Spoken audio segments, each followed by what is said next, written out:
একটা বেলা শুধু তোমার জন্য। অ্যাপয়েন্টমেন্ট আছে তোমার ডাক্তারের কাছে। তারপর আমরা একটু ঘোরাঘুরি করে ফেলবো। এই ভাঙা পানি ঘুরবো? আমাকে মিথ্যা বলিয়ে লাভ নেই। সেটা তো আমার ব্যাপার। তোমাকে ঘোরাবো বলছি তো ঘোরাবোই। কাল কিন্তু তাহলে আমাদের অফিসিয়ালি ফার্স্ট ডেট। কি পরে বের করবে, কীভাবে সাজবে তাড়াতাড়ি ভেবে নাও। আজই ফাইনাল করে রাখবে। আমার আলমারির চাবিটাও তো কোথায় থাকে জানোই। আমি কি করব সেটাও বের করে রাখবে। আমি কিন্তু সময় হবে না এসব চুজ করার। তোমার উপর দায়িত্ব দিয়ে গেলাম কিন্তু। এই টোটকায় কাজ হলো। সাথে সাথে হাসি ফুটে উঠল দিশানের মুখে। নো টেনশন, আমি সব রেডি করে রাখবো আজ। Good girl. বের হলাম আমি। ফ্রেশ হয়ে একদম লম্বা হয়ে শুয়ে আগে রেস্ট নাও। আজ অনেক ধকল গেছে কিন্তু। তারপর সব রেডি করবে। ওকে। ওকে, বাই। নিশ্চিন্ত মনে বেরিয়ে গেল নেহাল। গাড়ি চালাতে চালাতে তার মাথায় ঘুরছে, কয়টা দিনেই দিশান কি আপন হয়ে উঠল। গতবার তার যাবার ব্যাপারে দিশান একদম নিরুদ্বেগ ছিল। যাবার পরেও দুপক্ষের কারোরই কোনো উদ্বেগ ছিল না যোগাযোগের। কিন্তু এবার আসার পর একটু একটু করে তাদের সমীকরণের জট খুলতে শুরু করেছে। সম্পর্কটা ডানা মেলার আগেই আবার সাময়িক বিচ্ছেদ। এবার এই মেয়েটার মায়াও কেটে বেরিয়ে যেতে হবে নেহালকে। ওরও খুব কষ্ট হবে। মায়ের ভাষায় এটাকেই বউ থাকার পিছুটান বলে বোধ হয়। রাতে ফিরে দেখলো দিশান খুব হাসি মুখে তার জন্য বসে আছে। নেহাল ঢুকতেই হরহর করে বলতে থাকলো সে কাল বাইরে পড়ে যাবার জন্য কোন কোন অপশন শর্ট লিস্ট করেছিল, পরে কেন সেগুলো বাদ দিল। তারপর খুব আগ্রহ নিয়ে দেখলো যে সব গবেষণার পর কোনটা ফাইনাল হয়েছে। দিশান নিজের জন্য হালকা আকাশি রঙের একটা জামদানি থ্রি পিস বের করে রেখেছে, আর নেহালের জন্য একদম সেম কালারের শার্টটা বের করে রেখেছে। নেহাল ঢোক গিলে বলল, মানে দিশান একদম সেম কালার পরবো দুজন। কাছাকাছি কিছু পরি। আরে না, আপনার এটার সাথে কালার মিলেছে জন্যই তো আমি এই জামা বের করে রেখেছি। সালোয়ারটা সাইড কেটে হুকও লাগিয়ে দিতে বলছি মাকে। হয়ে গেছে বোধহয় মার। আমি গিয়ে নিয়ে আসছি মায়ের রুম থেকে। দিশান বের হলে প্রমাদ গুনল নেহাল। তখন দিশানের মন ভালো করতে বলে গিয়েছিল পোশাক বাছাই করতে, কিন্তু স্বামী স্ত্রী এক রঙের পোশাকে তার আপত্তি। ওর কাছে স্কুল ড্রেস টাইপ লাগে ব্যাপারটাকে। এখন বেচারি শখ করে অনেক সময় নিয়ে এই পোশাক রেডি করেছে, না পড়লে কষ্ট পাবে। কাল আবার যাবই তো আবিরের দুলাভাইয়ের চেম্বারে। ভাইয়া না পচালেই হয়, মনে মনে নিজেকে বলল। আরও করো 8 বছরের ছোট মেয়েকে বিয়ে। তারপর তাকে পেলে পুষে বড় করো। এই ছিল কপালে। ডাক্তারের অ্যাপয়েন্টমেন্ট ছিল বিকাল 4টায়। নেহাল তাই লাঞ্চেই ফিরে এলো বাসায়। এবার এসে বাসায় লাঞ্চ করার সুযোগই হয়নি এ অবধি। মায়ের হাতে রান্না একটু বেশিই খাওয়া হয়ে গেল। বিছানায় গা এড়িয়ে দিতেই মনে পড়লো মোবাইলটা কোথায় রাখলো। আশপাশ খুঁজে যখন পেল না, দেখলো দিশানের মোবাইলটা বিছানার মাথায় রাখা। ওটা থেকে কল দিলেই বোঝা যেত কই বাজে। ফোনটা ধরা কি ঠিক হবে, কিন্তু আলসেমির জয় হলো। সে তো আর কোনো কিছুতেই ঢুকবে না, শুধু কন্টাক্টে নাম্বারটা বের করে রিং দিবে ব্যাস। হাতে নিল দিশানের ফোনটা। লক করা না থাকায় হোম পেজ চলে এলো। দিশানের বউ সাজের একটা ছবি সেট করা। কন্টাক্ট লিস্টে ঢুকে কোথাও খুঁজে পেল না নেহাল নামটা। ডায়াল প্যাডের নাম্বারটুকে ডায়াল করতেই স্ক্রিনে জলজল করে উঠল কিটক্যাট। সিরিয়াসলি? কিটক্যাট কেন? জানতে হবে তো। এই মেয়ের সব কিছুতেই পাগলামি মাখা। যাক, মোবাইলটা কম্বলের ভাঁজ থেকে অবস্থান জানান দিল। বালিশে মাথা দিতেই দিশানের আগমন। আমরা কখন বের হব? ঠিক 3টা 30-এ। আমাকে 15 মিনিট আগে ডেকে দিবে। আমি একটু ঘুমাই। তুমি কিন্তু একদম তৈরি হয়ে যাবে এই সময়ের ভেতরে। দুই হাতের বুড়ো আঙ্গুল তুলে ওকে বুঝিয়ে দিল দিশান। 3:15 বাজে উঠবেন না? আমি কিন্তু রেডি। অসময়ের ঘুম বলে এক ডাকেই ছুটে গেল। তবুও দিশান কি বলে ডাকে শুনতে ওভাবেই পড়ে রইল। দিশান এবার ধাক্কা দিল, তবুও নড়ল না। নেহাল ভাবলো দেখি না কি নামে ডাকে। কিন্তু দিশান কিছুক্ষণ চেষ্টা করে যখন উঠল না, তখন একদম কানের কাছে মুখ নিয়ে চিৎকার দিল। উঠুন! লাফ মেরে উঠতে হলো নেহালকে। উঠেই থমকে গেল সে। দিশান আজ একদম অন্য রূপে সামনে। বরাবরই দিশানকে সে কুর্তি প্যান্টে দেখে অভ্যস্ত। বিয়ের পর পর কয়বার শাড়ি পরে দেখাও হয়ে গেছে, কিন্তু নতুন বউয়ের ভারী শাড়ি গহনাতে আসল দিশানকে চোখে পড়েনি। আজ হালকা আকাশে জামদানি কামিজে যেন আসল দিশান ফুটে বেরিয়েছে। চোখে কাজল টেনেছে, কানে গলায় ছোট্ট রূপার গয়না, তার উপর দুই ভ্রু এর মাঝে শিশির বিন্দুর মতো ছোট সাদা পাথরের টিপ, হালকা গোলাপি লিপস্টিক। সে কি মোহনীয় লাগছে তার দিশানকে। এই দিশান থেকে এমনিতেই চেক ফোরানো ভার, আর এটা তো তার বউ। সুতরাং চোখ ফেরানোর প্রশ্নই আসে না। নেহাল মুগ্ধ চোখে তাকিয়ে রইল তার বাচ্চা বউটার দিকে। দিশান বলল, আরে, এখনো বসে আছেন যে? উঠুন, তৈরি হয়ে নিন। আমি কতক্ষণ অপেক্ষা করবো আর? নেহাল হাত টেনে দিশানকে সামনে বসিয়ে বলল, জনম ভোর অপেক্ষা করবে। আমি আগে মন ভরে তোমাকে দেখব, তারপর বের হব। সাথে সাথে হেসে উঠল সে। সুন্দর লাগছে না বলুন? ইউটিউবে টিউটোরিয়াল দেখে এভাবে সেজেছি। আমাদের ক্লাসমেটদের মাঝে অনেকে প্রেম করে তো, ওরা এমন ইউটিউব খুঁজে সাজ দেখে পড়ে, নাকি সেজেগুজে দেখা করতে যায়। আমিও তাই আজ একটু সেজেছি আপনার সাথে যাব বলে। আরেকটা সাজও পছন্দ হয়েছিল, ওটাকে রেট্রো লুক বলে। ওটাও আরেকদিন সেজে আপনাকে দেখাবো, কেমন? নেহালের এসব কথা মাথায় ঢুকছে না। সে প্রথম লাইনটার উত্তরেই কেবল দিল, তোমাকে সুন্দর লাগছে কিনা মুখে বলতে হবে আরও। আমি চোখ ফেরাতে পারছি না দিশান। তুমি আমার মুগ্ধটা টের পাচ্ছ না? দিশান স্বভাবস্বরূপ চপলতা ধরে রেখে বলল, সেম কথা মাও বলেছে জানেন। মা বলেছে আমার দিশান মামনিকে কি সুন্দর লাগছে, চোখ ফেরানোই যাচ্ছে না। নেহাল ভাবল মেয়েটা কি পাগল, কিসের সাথে কি মিলাচ্ছে। মেয়েটার এই সাজের সাথে চপলতার চেয়ে লাজুকতা আমানাবে বেশি। তাই দিশানের গাল দুটোতে লাল আভা ছড়িয়ে দিতে দিশানের ঠোঁটের উপর তর্জনী ঠেকিয়ে চোখে চোখ রেখে গাঢ় স্বরে বলল, একটা কথা না আর। চুপটি করে বসে থাকো তুমি। মুখে বলছি এখন। না মানলে এরপর যদি হাজবেন্ড হয়ে অন্য কোনোভাবে তোমার মুখ বন্ধ করতে হয়, তখন কিন্তু আমাকে দোষ দিও না। দিশান যেন কেঁপে উঠল, সারা মুখে ভর করল লাস রাঙ্গা আভা। চোখ নামিয়ে নিল সাথে সাথে, আবার তাকিয়ে দেখে নেহালের সেই আগের মতোই মাদকতা ভরা দৃষ্টি। এই দৃষ্টির সাথে এখনো পরিচিত নয় সে। তার অস্বস্তি লাগতে লাগলো। দিশানকে বাঁচাতেই বোধহয় রুমের বাইরে থেকে নেহাল ভাইয়া, নেহাল ভাইয়া ডাক শোনা গেল। ঘোর কাটলো নেহালের। গলা শুনে বুঝলো তাদের খালাতো ভাই সামিনের গলা। নেহালের চেয়ে বছর তিনেকের ছোট, বয়সের পার্থক্য থাকলেও ওরা 5 কাজিন ভাই, খুব ক্লোজ, বন্ধুর মতো। নেহালের মুখে হাসি ফুটতে নিয়েও মিলিয়ে গেল। মাথার নিউরনগুলো পুরান এক কথা মনে করিয়ে দিল। বছরখানেক আগে ওদের এক আড্ডায় সামিন বলেছিল, নেহাল ভাইয়াদের বাসায় যাবার ব্যাপারে আমি এক পা এগিয়ে দাঁড়িয়ে থাকি, কারণ নায়রার বান্ধবীটার উপর বিশাল ক্রাশ খাইছি ভাই। মেয়েটা এত সুন্দর কেন? নায়রাকে ঘুষ খাইয়েও এই মেয়ের নাম্বার পাই নাই। বান্ধবী তার কাছে ভাইয়ের চেয়েও বড়। কথাটা মনে পড়তেই স্বামীর আসার খুশিটা বিরক্তিতে রূপ নিল। এরই মধ্যে স্বামীন রুমের দরজায় আবার টোকা দিল। আজ এই অপসরী সাজেই দিশানকে স্বামীনের সামনে পড়ার দরকার ছিল। দিশান সরে যেতে নিলে হাত ধরে টেনে আবার বসিয়ে দিল নেহাল। গলা চড়ালো। আরে সামিন। সামিন ভিতরে ঢুকেই একে তো দিশানকে দেখে, দ্বিতীয়ত এইভাবে নেহালের হাতের ফাঁকে দিশানের হাত দেখে অপ্রস্তুত হয়ে গেল। অসময়ে আসলাম নাকি ভাইয়া? কিছুটা। কারণ তোদের ভাবিকে নিয়ে বের হব। দিশান, সামিনকে চেনো তো? সামাইরার বড় ভাই, মেজো খালার ছেলে। দিশান হাসলো একটু কোনো রকমে। বেচারাইকে নিহাল একদম নাজেহাল করে দিয়েছে। স্বামীন কোনো রকম জড়তা ছাড়াই হাসতে হাসতে বলল, ভাবি, নির্দ্বিধায় বলি, তুমি কিন্তু আমার পছন্দ ছিলে আগে থেকেই। মানে ভাইয়ার জন্য না, আমার নিজের জন্য আর কি। কিন্তু মাঝখান থেকে কোনো কথা নেই ভাইয়া এসে তোমাকে জিতে নিল। অথচ আমি যখন বলেছিলাম তোমার কথা তাদের কাছে, ভাইয়া কি বলেছিল জানো? বলেছিল এই মেয়ে তো আল্লাদের কৌটা, তুলায় মুড়িয়ে রাখতে হবে, এ বউ হিসেবে যায় না। তা এখন গেল কিভাবে শুনি? নেহালের মন চাইলো স্বামীনের মাথায় একটা চাটি মারতে। নেহালের আগের কথাগুলো কি না তুললেই হতো না? দিশানের সামনে কেমনটা লাগে। তাড়াতাড়ি প্রসঙ্গ পাল্টাতে চাইলো নেহাল। বলল, তুই রাতে থেকে যা আজ এখানে। আমার ফেরার পথে সামাইরাকে নিয়ে নিব। আর দেখি কে কে আছে, ফ্রি আছে। রাতে আড্ডা হবে তাহলে। না ব্রাদার, আজ হবে না, অন্য সময় প্ল্যান করতে হবে। Okay fine. তাহলে এবার বোধহয় আর দেখা হবে না তোর সাথে। আমাদেরও আর দেরি করার সুযোগ নেই। তোমরা আগাও, খালার সাথে দেখা করে আমাকেও বের হতে হবে। গেলাম ভাবি, দেখা হবে পরে। নেহাল হাফ ছেড়ে বাঁচলো। দিশানের মনোভাব বোঝা গেল না।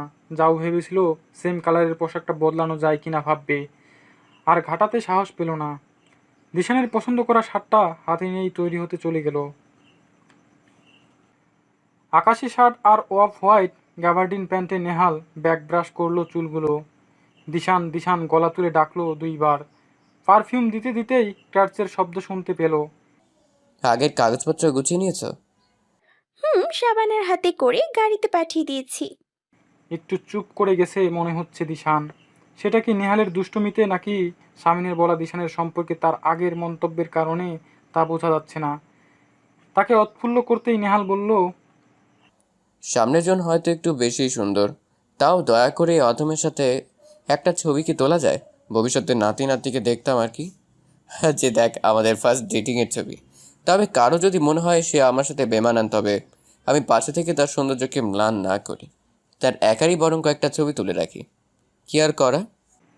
নেহালের বলার ঢঙ্গে দিশানের স্বাভাবিক মুখভঙ্গি ফিরে এলো। সে বলল, আমি তো ভুলেই গিয়েছিলাম ছবি তুলতে। কি সর্বনাশ! আর আপনাকেও তো অতি সুন্দর লাগছে জনাব। আপনাকে এই শার্টটাতে বরাবরই মানায়। হুম। ওহো, সুন্দরী প্রশংসা পেয়ে ধন্য। চলেন সেলফি হয়ে যাক। কয়েকটা ছবি তুলে নিয়ে নেমে এলো ওরা। অনেক দেরি হয়ে গেছে ইতিমধ্যে। নেহাল দ্রুত পৌঁছানোর চেষ্টার পরও 4টা পেরিয়ে গেল। নেহাল রিসিপশন ডেস্কে ডাক্তারকে দেবার জন্য তার কার্ডটা বের করে দিল। মিনিট 5 পরেই ফোন এলো। তোমার কার্ড দিয়ে গেল রিসেপশন থেকে। তুমি ইউকে থেকে বাইরে কিভাবে?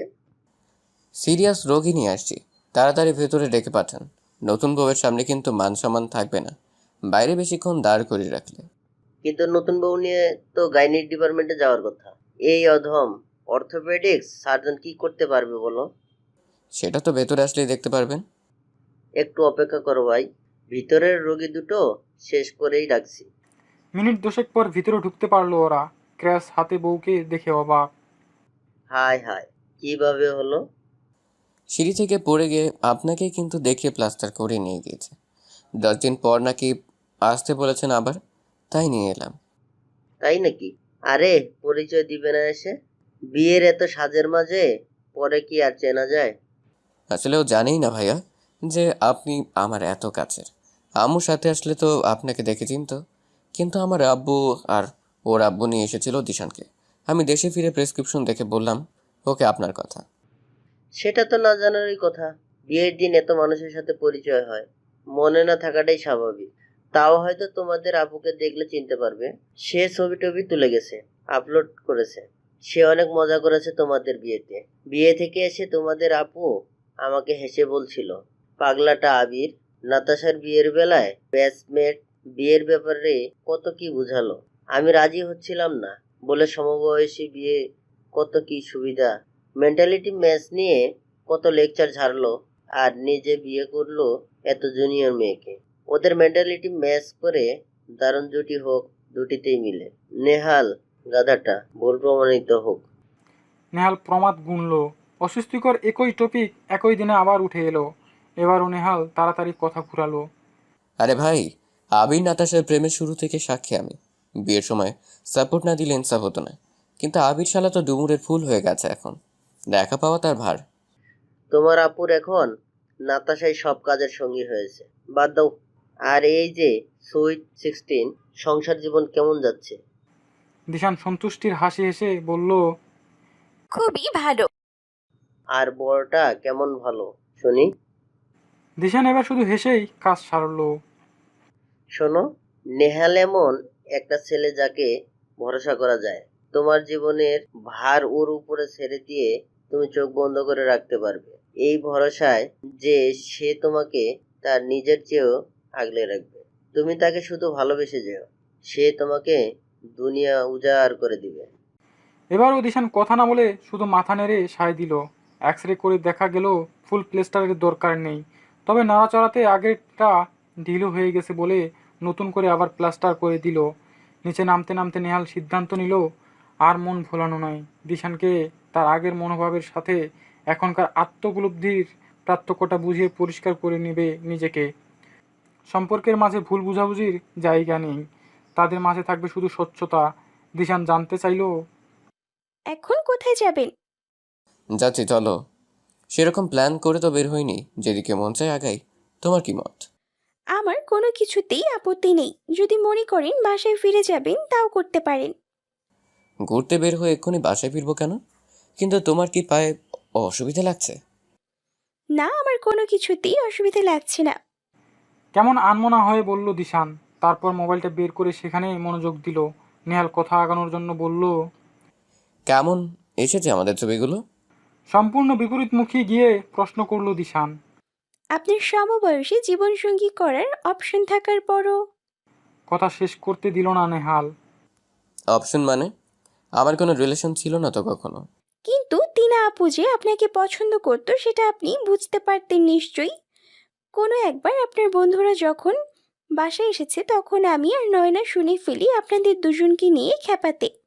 তারপর থেকে টিনা আপু আসলে নয়না আমাকে ফোন দিত। আমরা আপনাদের উপর গোয়েন্দাগিরি করতাম। আপনি কয়বার চেয়েছেন, উনি কয়বার চেয়েছেন, এসব।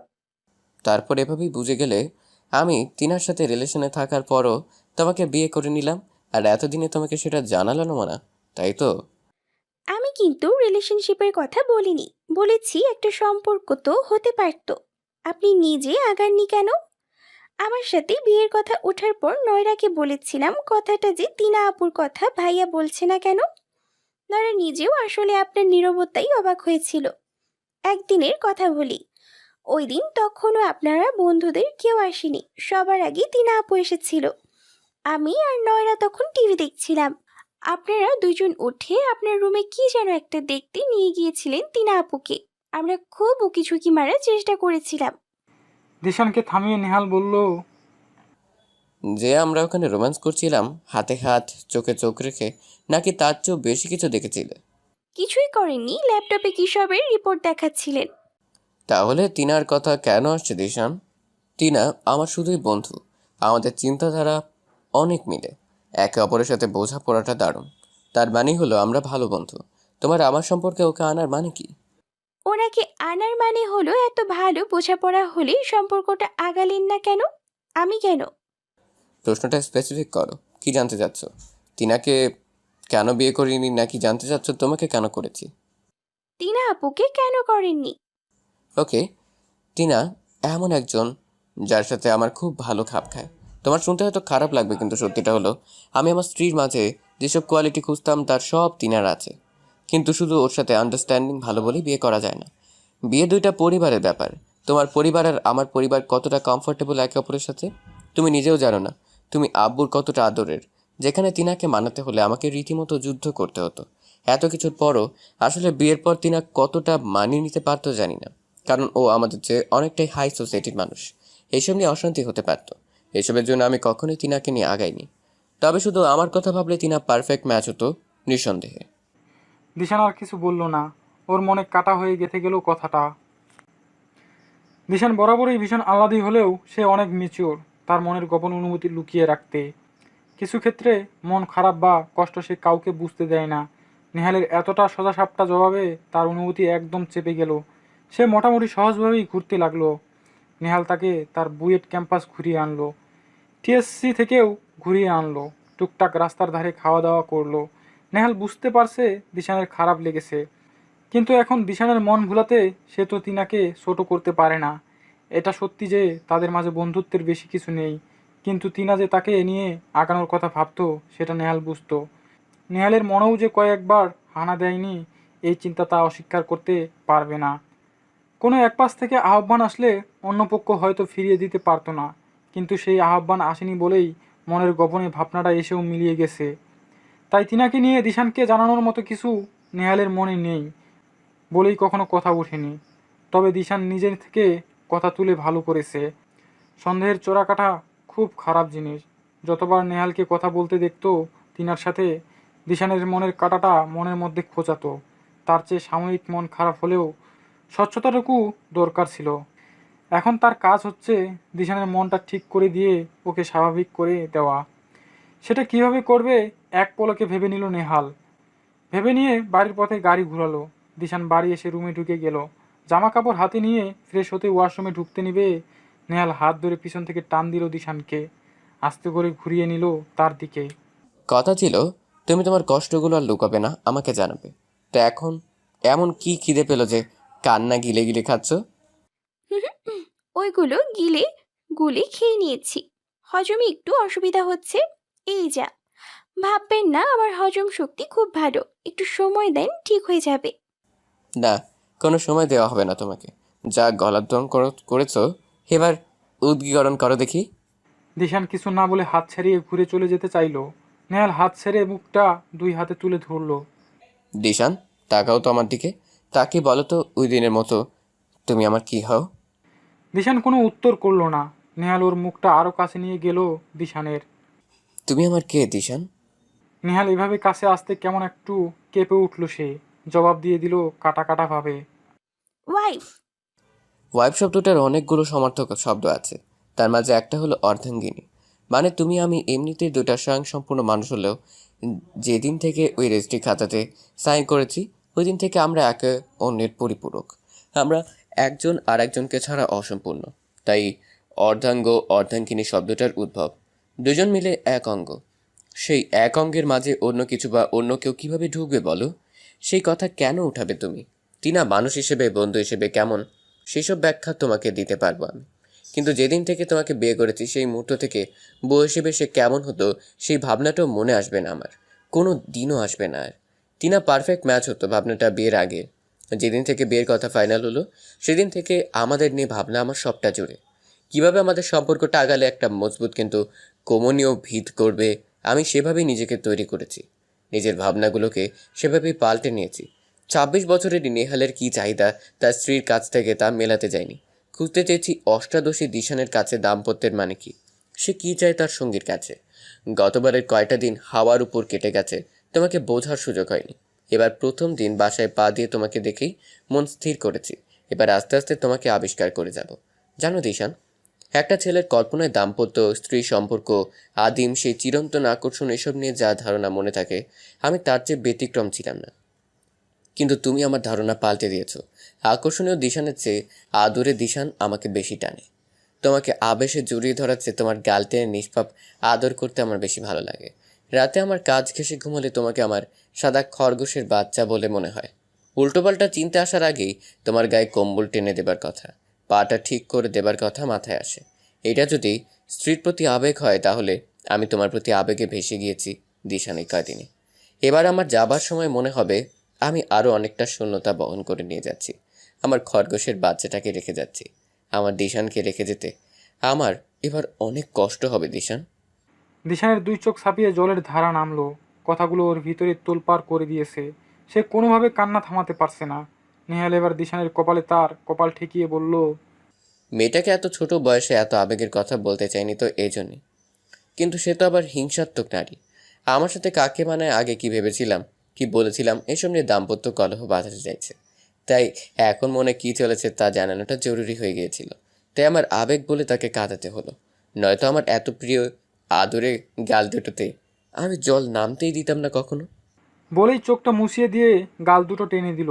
তারপর দুষ্টু চোখে বলল, কম্বল টেনে দেওয়ার পর উল্টোপাল্টা চিন্তা কিন্তু ঠিকই আসে, মানে নিজেকে আটকে রাখি আর কি।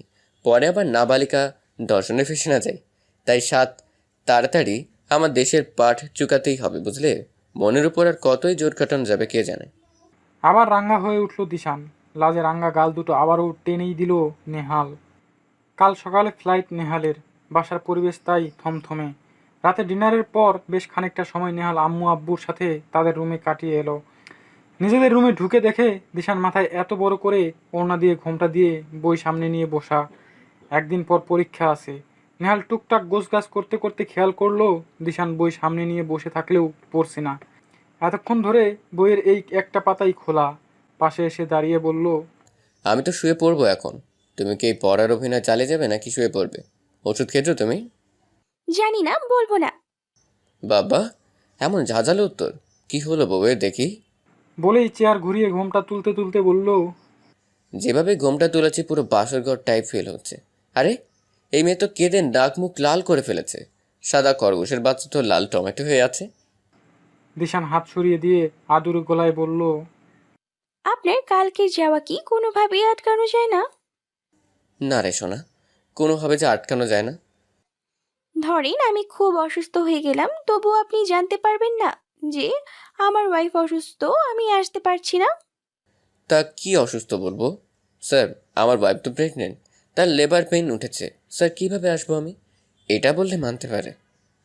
দিশান আকপিস না ভেবে মানতে পারে শুনে বলে উঠল, তবে তাই বলে দিন প্লিজ, থেকে যান আরো কয়টা দিন। তারপর তো অফিস থেকে আমাকে অ্যাওয়ার্ড দেবে যে বিয়ের 1.5 মাসের মাথায় একেবারে বাচ্চা ডেলিভারি। এই ছেলে তো আগুনের গোলা, প্রমোশনও দিয়ে দিতে পারে, কি বলো? আপনি এত খারাপ। হা হা করে উঠল নেহাল, গাল টেনে দিয়ে বলল, পাগড়িটা বাস্তবতা মেনে নিতেই হয়, সুতরাং যত সহজে গ্রহণ করবে তত মনের ভার কমবে। তাই ঘুমটা টেনে কান্না নয়, এসো শুয়ে পড়ি। কালকে থেকে তো একাই ঘুমাবে আর কাঁদবে। আজ বরং গল্প করতে করতে ঘুমাই চলো। আজ কাঁদলে কালকের কষ্ট তো আর কমবে না। তাই আজকের রাতটা সুন্দর করে কাটাই, যেন কাল তা মনে করে একটু হলেও হাসি ফোটে মুখে। আমার একটু হাসি আসবে না কাল, কষ্ট আরো বাড়বে। আমি থাকবো না আজ আপনার সাথে, একদম না। ভালোভাবে না আসলে কোলে করে নিয়ে যাচ্ছি কিন্তু। এমন করলে কি করে যাব বোকা? আমার কষ্টের কথাটা তো একটু ভাবো। তোমার তো শুধু আমি যাচ্ছি, আর আমি সবাইকে রেখে একা যাচ্ছি। কাল এই সময় ফ্লাইটে থাকবো আমি। তারপর দিন যখন আমার ওখানকার বাড়িতে ঢুকবো, আমার কেমন ফাঁকা লাগবে বলো? আমার মায়ের হাসির মুখ, নায়রার দুষ্টুমি, তোমার আহ্লাদি, সব যে আমাকে একেবারে ভেঙে চুরে দেবে, সেটা বুঝো? আমি যখন ওই দিন রাতে ঘুমের মাঝে হাত বাড়িয়ে বিলিটাকে পাবো না, আমার কি কষ্ট হবে না? তখন ভিডিও কলে যদি তোমার কান্না মুখটাই দেখি, আমি কি করে ওখানে একা টিকবো বলো তো? এবার পাশে গিয়ে শুয়ে অভিমানী সুরে বলল, আপনি আমাকে ফোন দেন নাকি? আমি যে কথা, সাবানাও একই। ভদ্রতা করে সামনে থাকলে কেমন আছি জিজ্ঞাসা করেন আর কি। এই কথা শুনে হাসতেই থাকলো নেহাল। এবারও তাই করবো মনে হচ্ছে তোমার? কথা দিচ্ছি, 6 ঘন্টা টাইম জোন পার্থক্য থেকেও তোমার সাথে লেগে থাকবো সারাটা দিন। এবার আমরা জুটিয়ে প্রেম করব দিশান। প্রেমের ব্যাপারে আমরা দুই আনাড়ি মিলে খুব ভালোবাসাময় সময় কাটাবো।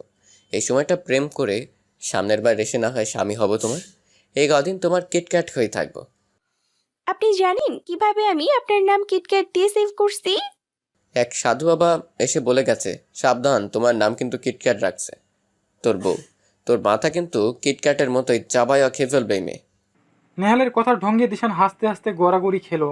দিশানের হাসি মুখটা দেখে অজান্তেই দীর্ঘশ্বাস ছাড়ল নেহাল। এই চঞ্চল হাসি মুখটা আবার কবে দেখতে পাবে? মায়ে জড়িয়ে নিয়েছে আষ্টে পৃষ্ঠে। শাহ আব্দুল করিমের একটা গান নেহাল কলেজ জীবনে প্রায়ই গিটারে তুলে গাইতো। বন্দে মায়া লাগাইছে, পিরিতি শিখাইছে, দেওয়ানা বানাইছে, কি জাদু করিয়া বন্দে মায়া লাগাইছে। এই গানটার অর্থ আজ বুঝতে পারছে। মেয়েটা তার মায়া দিয়েই ওকে দেওয়ানা বানিয়েছে, প্রেম প্রীতির কি অনুভূতি শিখিয়েছে। নেহালের ইচ্ছে করছে খুব মেয়েটাকে জড়িয়ে ধরতে, কিন্তু যাবার আগের দিন অনভিপ্রেত কিছু হলে মেয়েটা ভেবাচাকে খেয়ে যাবে। প্রথমবারের মতো এই নতুন অভিজ্ঞতা মেয়েটা নেহালকে পাশে ছাড়া সামলাতে পারবে না। তার উপর দিশানের একান্ত ব্যক্তিগত ব্যাপারগুলো নেহালের সম্পূর্ণ অজানা। কোনোভাবে কনসিভ করে গেলে সামনে এসএসসি পরীক্ষা, অনেক বিপদ হয়ে যাবে। নিজেকে তাই কড়াভাবে শাসন করলো নেহাল। তাড়াতাড়ি গুড নাইট বলে পাশ ফিরে শুয়ে পড়লো নেহাল। দিশান পারছে না ঘুমাতে, তার পাগল পাগল লাগছে। এই মানুষটা কেন তার সাথে প্রতিদিন থাকবে না? কি ভালো লাগে নেহাল তার পাশে থাকলে, কি যত্ন করে লোকটা তার। আর একটা খুব অদ্ভুত ইচ্ছে খুব সুরসুর করে তার মনে, তার নেহালকে শক্ত করে জড়িয়ে ধরতে যে কি মন চায়। কিন্তু সে কি বেহায়া নাকি যে এরকম করে কোনো ছেলে মানুষকে জড়িয়ে ধরতে মন চাইবে? নিজেকে খুব খারাপ মেয়ে মনে হয় দিশানের। ওইসব সিনেমাতে দেখা যায় যে জড়িয়ে ধরতে, কই বাস্তবে তো কাউকে এমনটা করতে দেখেনি দিশান। তবে তারই কেন ইচ্ছে করে? নেহালের জন্যই তার এই বেহায়াপনার কারণ খুঁজে পায় না সে। ভোরে নেহালের অ্যালার্মেই দিশানেও ধর্মর করে উঠে বসে। যেটুকু সময় নেহাল আর আছে, কাজ ছাড়া হবে না সে। একসাথে নামাজ পড়ে রুম থেকে বের হয় তারা। ডাইনিংয়ে বসে দৃশ্যটা দেখে মনটা ভরে উঠল নেহালের আম্মুর। এইবার দিশানের প্রতি নেহালের দায়িত্বের যে রূপ দেখেছেন উনি, তাতে এটা বুঝে গেছে যে নেহালের মনে দিশান স্ত্রী হয়ে উঠেছে। হালকা কিছু খেয়ে নিয়েই তৈরি হয়ে গেল নেহাল। পাশে বসে আম্মুর মাথাটা তার বুকে নিয়ে অনেকক্ষণ বুঝালো। আব্বু, নায়রা, দিশানের মা বাবা সবার কাছ থেকে বিদায় নিল।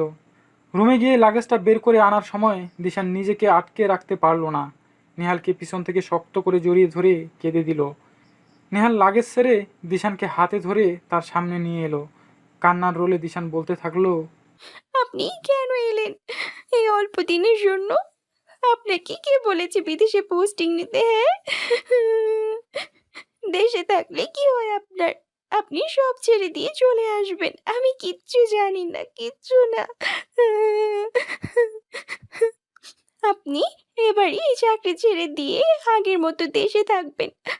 আমি আর একবারও আপনাকে যেতে দিব না, কখনো না, ভুলেও না। আপনি খুব খারাপ ভাবছেন আমি এভাবে আপনাকে জড়িয়ে ধরছি বলে, কিন্তু বিশ্বাস করুন আমি কেন জানি এত চেষ্টার পরেও নিজেকে আটকাতে পারিনি। আমার মনে হচ্ছিল একবার আপনাকে জড়িয়ে না ধরলে আমি পাগল হয়ে যাব। চিচি, আপনি কি ভাববেন আমাকে? নেহাল দিশানকে আর বলতে দিল না। মুখটা দুই হাতে তুলে ধরে ঠোঁট ডুবালো দিশানের ভেজা ঠোঁটে। দিশান নেহালের শার্ট খামচে ধরে সরতে চাইলেও নেহাল দিল না সরতে। নরম হয়ে গেল দিশান। খানিক পরে নেহাল ছেড়ে দিতেই লজ্জায় আবেশে নেহালের বুকে মিশে রইল। আমাকে এখন তাহলে কতটা খারাপ ভাবছো শুনি? দিশান মুখ ডিবেই রইল, কোনো উত্তর করলো না। আমাকে তুমি ধরবে না তো কে ধরবে শুনি? অন্য কোনো মেয়ে এসে জড়িয়ে ধরতে দিবে? দিশান মুখ তুলে কটমট করে তাকালো। নেহাল আবার বলল, এটাই প্রথম দিন এসে তোমাকে বলা অধিকার বোধ দিশান। আমি তুমি একে অপরকে জড়িয়ে ধরা, চুমু খাওয়া, এসবই আমাদের একে অন্যকে লিগ্যালি দেওয়া অধিকার। এসব তো কিছুই না। আরও কি কি করতে পারি আমরা তা তোমাকে সামনের বার এসে বুঝাবো। তার জন্য অপেক্ষা করো শুধু, আর অপেক্ষা করো আমার কাছে যাবার। সামনের বার আস্তে আস্তে তোমার পরীক্ষা শেষ হয়ে যাবে, তখন তোমার স্পাউস ভিসার প্রসেসিং আর স্কলারশিপের সব কাজ করে যাব। পেপারস রেডি হলে আমার কাছে উড়ে চলে আসবে তুমি। তারপর থেকে আর একদিনও আলাদা থাকতে হবে না আমাদের। দিনটার জন্য অপেক্ষা করো দিশান। আমি তো তোমারই আছি, শুধু দূরে আছি। কয়টা দিন শুধু বিরহে কাটুক, ভালোবাসাটাও মজবুত হোক আরও। রঙিন দিনগুলো কত ভালোবাসায় ভরিয়ে দিব দেখো। দিশান কাঁদতেই থাকে। নেহাল নিজেকে ছাড়িয়ে নিয়ে দিশানের কপালে একটা চুমু খেয়ে লাগেজ হাতে বেরিয়ে পড়ে। দিশানের এত শূন্যতা হাহাকার কখনো বোধ হয়নি। পড়াশোনার ব্যাপারে বরাবরই ভীষণ সিরিয়াস সে, কিন্তু কোনোভাবেই পড়াতে সে মন বসাতে পারছে না। চোখ বারবারই ভিজে উঠছে। এমনিতে কিন্তু নেহাল সারাদিন বাসাতে থাকতেই পারেনি, তবুও এখন দিনরাত ফাঁকা লাগছে চারপাশ। রাতে বিছানাতে শুতে মন চায় না কোনোভাবে। বুকের কাছে কষ্ট মনে হয় জমাট বেঁধে থাকে। একা বিছানায় হাতড়ে সেই জমাটের বরফ গলে বালিশ ভেজায়। ফোলা চোখে কলেজে এসে সিঁড়ি দিয়ে উঠতে গিয়ে অভিমানের চোখে জল আসে যে আমি পরে মরে গেলেও তার কি, আমাকে রেখে তো চলেই গেছে। ফলশ্রুতিতে পরীক্ষা বেশ খারাপ হতে লাগলো। নেহাল ফোনে অনেক বোঝায়, তবুও দিশানের অবুঝ মন মানে না। পড়া বাদ দিয়ে এমন পাগলামি সে আগে করেনি। একটা দুটো করে শেষের পরীক্ষাগুলো বেশ খারাপ হলো দিশানের। কষ্টে অভিমানের আগে চিন্তায় পাগল সে। তার ছোট মাথাটাকে এত বোঝা কখনোই নিতে হয়নি। কি হাল করেছো দিশান নিজের! এমনটা হবে জানলে আমি তোমার মনের এত ঘনিষ্ঠ কখনোই হতাম না।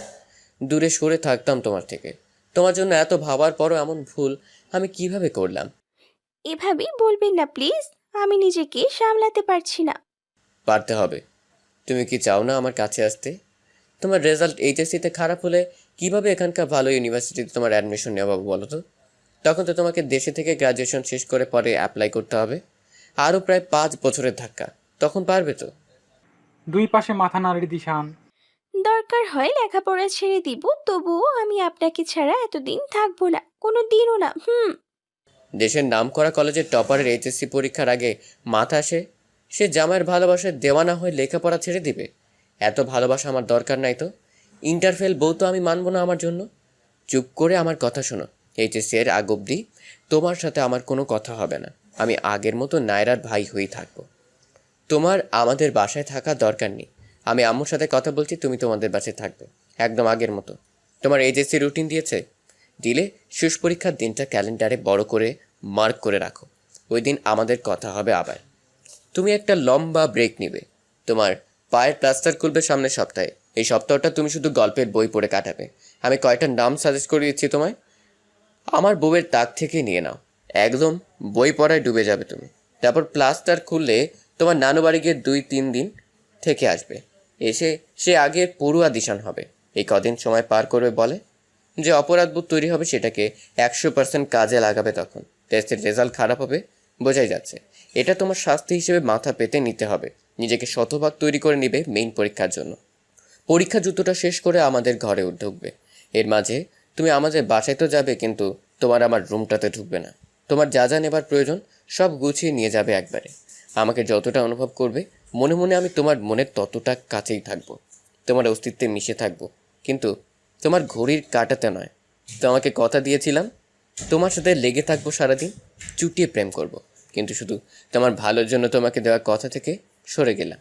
তোমার ভবিষ্যৎ নিয়ে আমি কোনো রিস্ক নিতে যাব না। সবশেষ একটা কথা বলো দিশান, আমাকে কতটা ভালোবেসেছো এই কদিনে?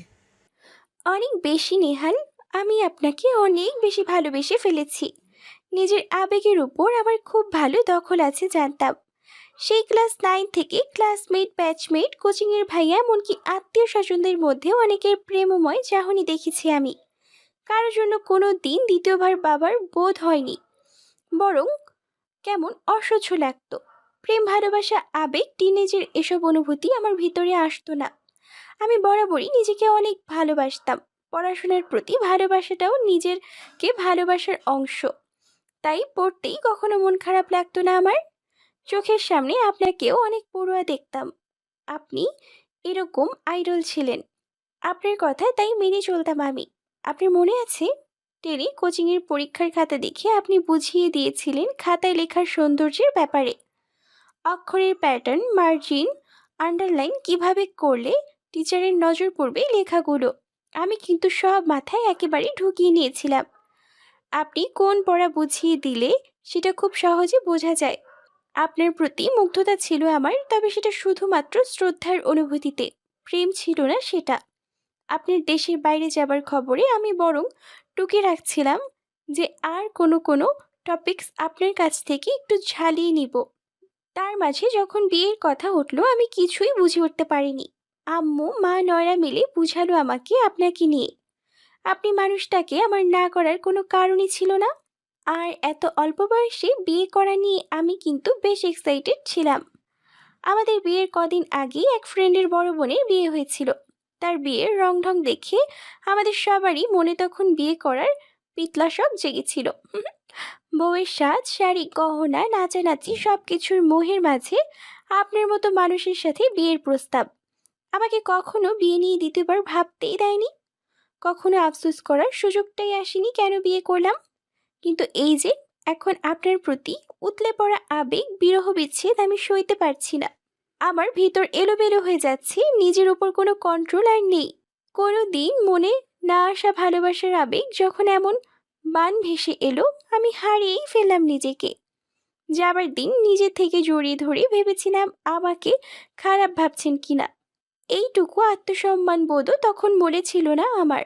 কিন্তু প্রশ্রয়ে আপনি যে আদর আমার ঠোঁটে মাখিয়ে দিয়ে গেছেন, তাতে তো আমার কোনো পাপবোধ হয়নি।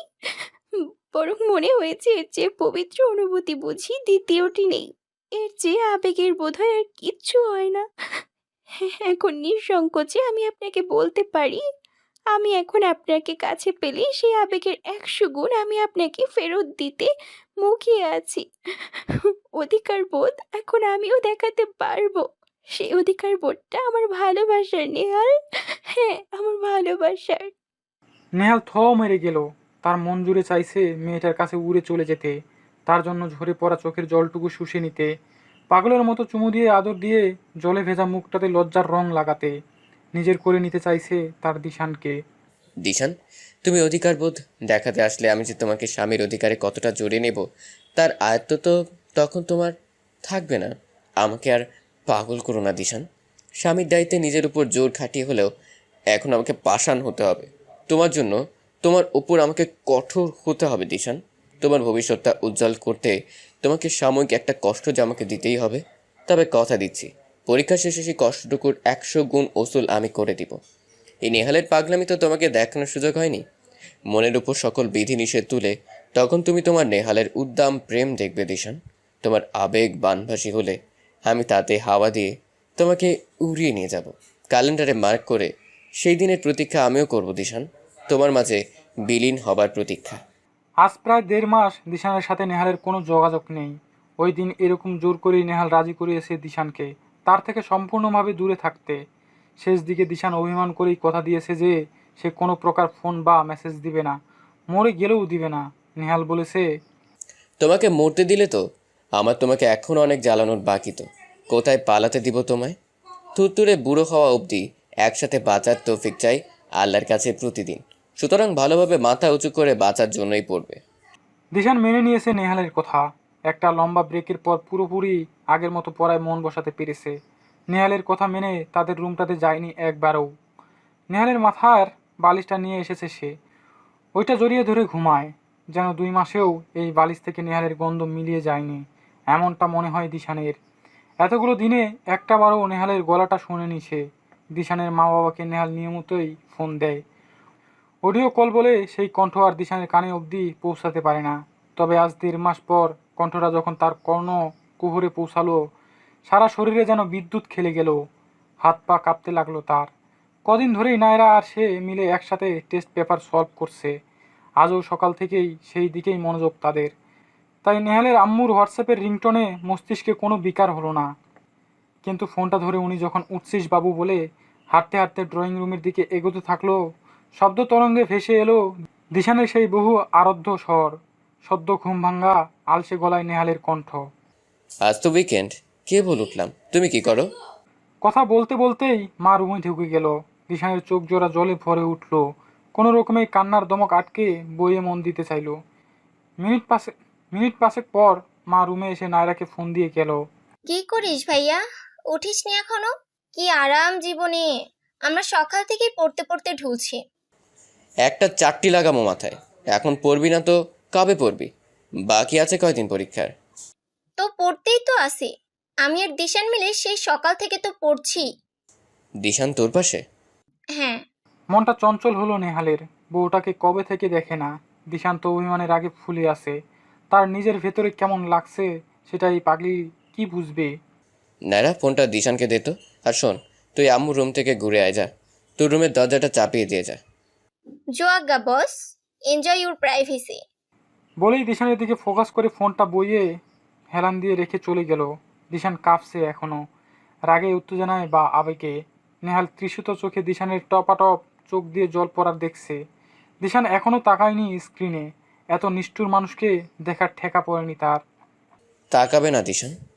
দিশানের বুকের ভেতর ভেঙে এলো, কতদিন পর লোকটা তাকে ডাকলো। আস্তে করে চোখ তুললো এবার। কেমন আছে আমার বেলিটা? পড়ছে তো ঠিক মতো? মাথা নাড়ল দিশান, আমাকে বুঝি তার কণ্ঠটা শুনতে দিবে না? এবার মাথা নেড়ে না করে দিল, কথা বলবে না। তাহলে আর কি, রেখে দে ফোন, বাই। না, একদম ফোন রাখবেন না। তো কথা না বললে আমি একা কি বলবো? আমি রাগ করে কথা বলছি না। তাই নাকি? তা এত দূর থেকে কি করলে রাগটা ভাঙবে শুনি? আমি বলবো কেন? ওকে, তুমি গুনে রাখো কয়টা রাগ জমা করলে। আজকেরটা 2 নম্বর দিয়ে শুরু করো। 1 নম্বর হলো যেদিন তোমাকে ফোন করতে মানা করেছি ওই দিন হবে। এভাবে তুমি রাগ জমা করো। 25% সুদে আসলে সেই সব রাগ আমি এসে ভাঙবো। চলবে নাকি মুনাফার হার আরও বাড়াতে হবে? 25%ই চলবে, কিন্তু শর্ত আছে। ভ্যাট বসাবে নাকি? না, শর্ত হলো রাগের সংখ্যা 10 হবার আগেই এসে ভাঙতে হবে। 10 পার হয়ে গেলে সুদের হার অনেক বেড়ে যাবে। প্লিজ ম্যাডাম, একটু সুদের হার কমিয়ে ধরেন। নিরীহ মানুষ আমি, এত সুদের বোঝা কেমন করে চুকবো?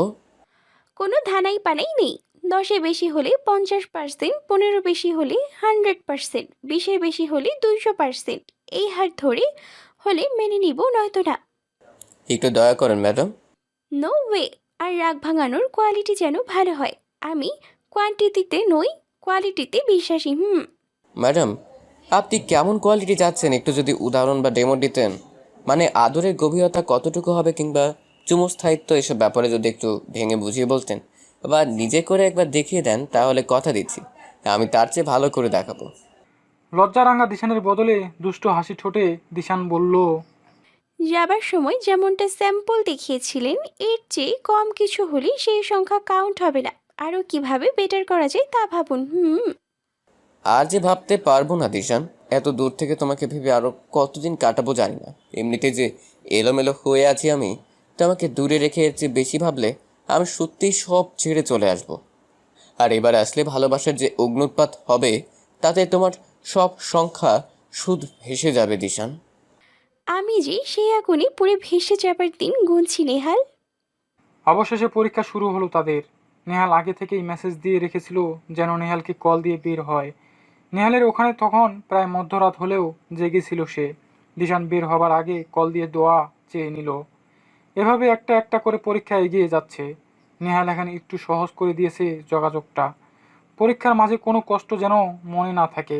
আর দিশানের মতো সিরিয়াস ছাত্রী হয়তো নতুন পড়া প্রেমে খেয়েই হারিয়েছিল, কিন্তু এখন যেহেতু পরীক্ষা চলছে তাই অন্তত তাল হারাবে না। টুকটাক কথায় দিশান জানিয়ে দিল নেহাল এবার এলে একটা সারপ্রাইজ আছে তার জন্য। নেহাল দুষ্ট হেসে বলল, কি বলো? শুধু মোবাইলে কথা বলে কিভাবে সম্ভব? আপনি এত খারাপ, খালি উল্টাপাল্টা চিন্তা। মানে বউ যখন এভাবে সারপ্রাইজের কথা বলে তখন তো এমন কিছুই ভাবো, তাই না? না, ভাববেন না, কারণ এমন কিছু আমাদের মধ্যে হয়েছে কি যে বাপ হবার খবর আশা করেন। আসলেই কি ভুলটাই যে করে এলাম, এখন কপাল চাপড়াই। হইছে আপনার কুমিরের কান্না, দূর থেকে আহ্লাদ করতে হবে না, তাড়াতাড়ি দেশে এসে সারপ্রাইজ নিন। কিন্তু দিশান জানে না তার জন্য কত বড় সারপ্রাইজ অপেক্ষা করে আছে। আজ লিখিত পরীক্ষা শেষ হলো অবশেষে। প্র্যাকটিক্যাল নিয়ে অতটা ভাবতে হবে না, তাই আজ থেকে রিল্যাক্স বলা যায়। আজ সে তাদের রুমটাতে গিয়ে থাকবে ঠিক করে রেখেছে। বাসায় ফিরে দুপুরের খাবার পর তার আম্মুকে টেক্সট করে জানিয়ে দিল যে সে উপরে যাচ্ছে, আজ ওখানেই থাকবে। উপরে উঠে তাদের রুমটাতে ঢুকলো, ঢুকে একটা লম্বা করে শ্বাস নিল।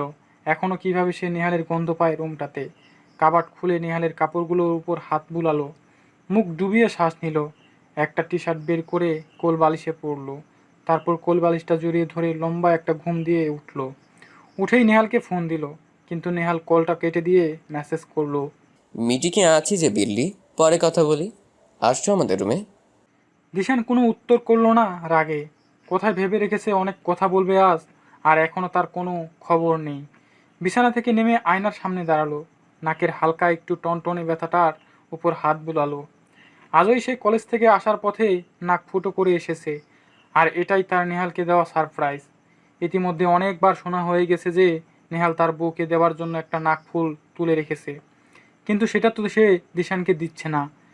নেহালকে জিজ্ঞেসও করেছিল একবার, নেহাল উত্তরে বলেছে, আগে বউ হয়ে নাও। যেদিন আমার জন্য মন থেকে বউ হয়ে নাকফুলটা তুমি পড়তে চাইবে, আমি সেদিন তোমাকে ওই নাকফুলটা দিব। আমি তো মন থেকেই চাই। সেটা তোমাকে মুখে বলতে হবে না, আমিই বুঝে নিব। পরে দিশান বুঝেছে যে তার নাক তো ফুটো করা নেই, তাহলে নেহাল তাকে দিয়ে কি করবে। নিচ থেকে যেদিন এই নাকফুল পরার বোধ আসলো ওই দিনই ঠিক করে রেখেছিল শেষ পরীক্ষা দিয়ে ফেরার পথেই পার্লার হয়ে আসবে একেবারে। নেহালকে সারপ্রাইজ দেওয়া যাবে। রুম থেকে বেরিয়ে নায়রাকে গুটিয়ে তুলল। দুইজন মিলে নিচে নেমে ফুচকা খেয়ে এলো। এবার নায়রা প্রস্তাব দিল, চল শাড়ি পরি, কবে থেকে ঢং করা হয় না। দিশান সাথে সাথে লাফিয়ে উঠল। দুইজন মিলে অনেক বাছবিচার করে দিশান একটা গোলাপি রঙের লক্ষ্য স্টিচ শাড়ি নিল পরার জন্য, আর নায়রা একটা কালো শিফন বের করলো।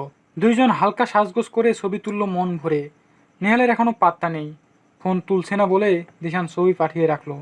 একটু পরে সিন হতে দেখলো, একটা লাভ রিয়েক্ট দিল শুধু। এবার রাগ আসমানে উঠলো দিশানের, তার ভীষণ কান্না পেতে লাগলো। ইচ্ছে করছে সব শ্বাস খুলে শাওয়ার ছেড়ে দাঁড়িয়ে থাকতে, কিন্তু আজ আবার খালা শাশুড়ির বাসায় দাওয়াত আছে। ওদের পরীক্ষা শেষ শুনে যেতে বলেছে। একদমই যেতে মন চাইছে না, তার এখন নেহালকেই লাগবে। প্রায় 3টা মাস ধরে সে আজ সারা রাত কথা বলার জন্য অপেক্ষা করেছে। নেহাল বলেছিল আজ ছুটি নিবে, কিন্তু এখন অবধি একবারও কথা বলেনি। তাকে একটু চোখে দেখার পিপাসায় পুড়ে মরছে সে, কিন্তু সময় কোথায় ভিডিও কলের। অনিচ্ছা সত্ত্বেও গেল খালার বাসায়। ওখানে গিয়ে গল্প আড্ডায় ভালোই কাটলো সময়টা। বাড়িতে এসে রুমে ঢুকতেই আবার মন খারাপটা চেপে বসলো, তার উপর নাক ফোরানোর ব্যথাটাও ভোগাচ্ছে। সে পোশাক বের করতেই আলমারির কাছে যেতেই হঠাৎ রুমের লাইট চলে গেল। কিছু বুঝে ওঠার আগেই একটা ছায়া রুমে ঢুকে দরজা আটকে দিল। চিৎকার করে উঠতে নিতেই খুব কাছে এসে মুখটা আলতো করে চেপে ধরলো, কমর হাতড়ে নিজের কাছে টেনে নিল। বাইরে থেকে আসা হালকা আলোতে নেহালের আফসায়া চিনতে কয়েকটা মুহূর্ত লাগলো দিশানের। তারপর নেহালের সাত খামচে ধরে বুকে ঝাঁপিয়ে পড়ল, চোখে খুশির জলে বান ভাসল। এতটা সুখ হাতের কাছে সে ভাবতেও পারেনি। তার নেহাল তার এতটা কাছে, এটা সে বিশ্বাসই করতে পারছে না। বারবার নেহালের মুখটা শুয়ে দেখছে, হাতের আঙ্গুলগুলো হাতে নিয়ে অনুভব করছে কাছে পাবার সুখ। নেহাল যেন আজ সুখের সমুদ্র নিয়ে ধরা দিয়েছে দিশানের কাছে, আর নেহালও উপভোগ করছে প্রিয়সীর কাছে আসা। গোলাপি শাড়ি পরা দিশানকে সে ডাইনিং রুম থেকে দেখেছে ঢোকার সময়। আরও মন ভরে দেখার জন্য বাইরে গিয়ে মেইন সুইচ বোর্ড থেকে তার রুমের পয়েন্ট অন করে দিল। দিশানকে চমকে দিতেই তখন ঘর অন্ধকার করার জন্য সুইচ ডিসকানেক্ট করে দিয়েছিল।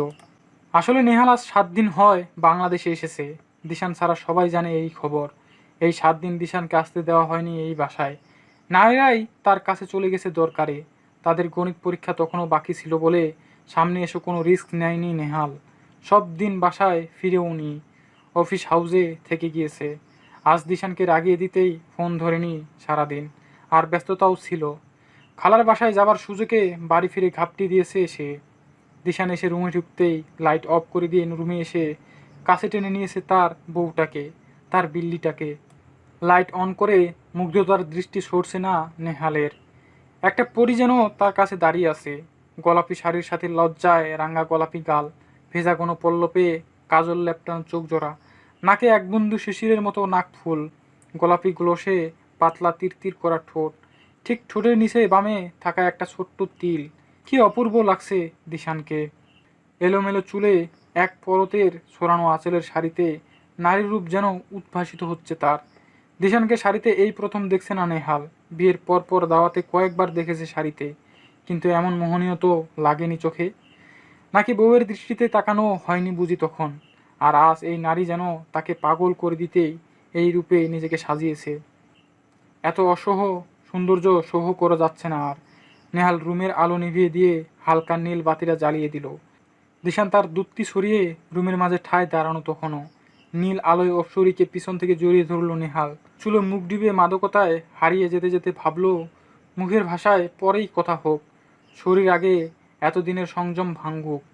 দূর থেকে তাকে প্রতিনিয়ত ভেবে ভেবে পাগল হবার প্রতিটা হিসাব আগে মেটাতে হবে দিশানকে।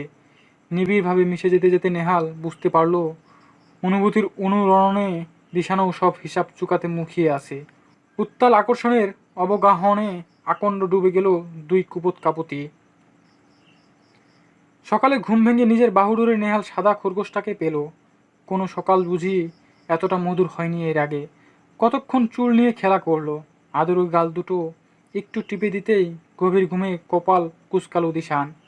পাগলিটা নাক ফুরিয়েছে তার জন্য। বিছানা থেকে আস্তে করে নেমে অনেক যত্নে রাখা নাকফুলটা নামিয়ে আনলো। কপালে চুমু দিয়ে মৃদু স্বরে ডাকলো, দিশান। দিশান গলায় আহ্লাদি স্বর টেনে আরো নেহালের বুকের ভিতর ঢুকতে নিল। নেহাল তার অগাছলো চুলগুলো সরিয়ে নাকের ফুলে চুমু দিয়ে বলল, অনেক ব্যথা পেয়েছিস পাগলি, তাই না? আমি আসলে পরেই না হয় করতে, আমি হাত ধরে পাশে থাকতাম। সেটা যখন পারলাম না, আসো নিজের হাতে নাকফুলটা পরিয়ে দিই। বলেই 5টা ডায়মন্ড বসানো ফুলের ডিজাইনের নাকফুলটা বের করে আনলো। কসরত করে দিশানের নাকে পুড়িয়ে দিল। মাত্র কালোই ফোরানো হয়েছে বলে ব্যথায় চোখে জল এসে গেল, কিন্তু নাকফুলটা যেন দিশানের জন্যই বানানো। দিশানের বাচ্চা বাচ্চা মুখটা যেন হঠাৎই বৌরূপী হয়ে গেল। নেহাল তাকে তুলে ধরে আয়নার সামনে নিয়ে দাঁড় করিয়ে দিল। পিছন থেকে ওড়নাটা তুলে মাথায় ঘোমটা দিয়ে দিল। এবার পিছন থেকে জড়িয়ে ধরে দিশানের কাঁধে মুখ রেখে নেহাল বলল, তোমাকে কি পরিপূর্ণ লাগছে দেখো, সত্যিকারের বউ লাগছে। আমি বুঝি মিথ্যা বউ ছিলাম? না, কাগজে কলমে তুমি বউ এসেছো বিয়ের দিনই, কিন্তু আজ তোমাকে পরিপূর্ণ লাগছে দিশান। স্বামী সোহাগের আবেশ যেন লাজুক রং হয়ে ঠিকরে পড়ছে তোমার শরীর থেকে, আর তাতে জলজল করছে নাকফুল। যেন তোমাকে অনেক বেশি পরিণত করে দিয়েছে দিশান। তোমায় অনেক ভালোবাসি বউ, অনেক বেশি। এই ভালোবাসাটা আমার জীবনের সেরা উপলব্ধি, আমার জীবনের সবচেয়ে বড় সত্যি। তোমার ভালোবাসাটাও মুখে বলার দরকার নেই, অনুভূতি বুঝে নেবার ক্ষমতা আমার আছে। আমাদের একে অপরের পরিপূরক করে সৃষ্টি করেছেন তিনি। তুমি আমি মিলে তাই স্বয়ং সম্পূর্ণ আমরা দুইজন। এই অর্ধেক অঙ্গ রেখে অসম্পূর্ণতার পোষাক ছিল না আমার, তাই আপাতত 3 মাসের জন্য চলে এলাম। তোমার রেজাল্টের পর তোমাকে নিয়ে ফিরতে পারবো আশা করছি। আর কোনো বিচ্ছেদ আমাদের চলবে না দিশান। আনন্দে নেহালের বুকে ঝাঁপিয়ে পড়ল দিশান। আর কোনো বিচ্ছেদ তাদের ছুবে না।